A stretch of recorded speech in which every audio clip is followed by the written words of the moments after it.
So, David, that's where we are now. We have the situation with these Iran-backed militias, with attacks on U.S. troops, them being targeted, but also this conversation that we're trying to be back at the negotiating table over the Iran nuclear deal. How do you balance all of that?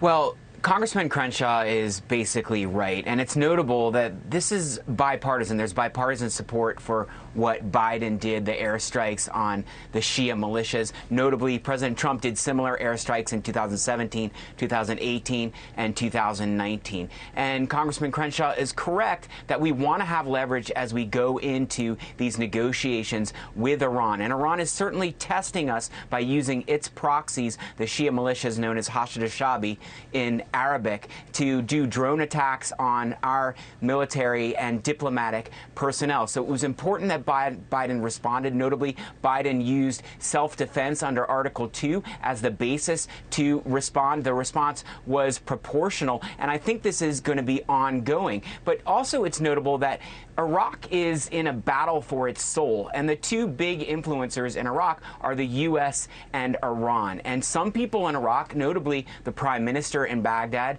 Khatami, it leans towards the U.S. He wants to do the right thing. He wants to continue the fledgling democracy in Iraq and build institutions. But on Iran, there's a negative persuasion. The Iranians want to turn Iraq into a client state that they can control, in part using these Shia proxies. And that's why it's important that we continue to push back whenever Iranian influence results in violence towards our troops and puts our personnel in danger. Quiet for right now, but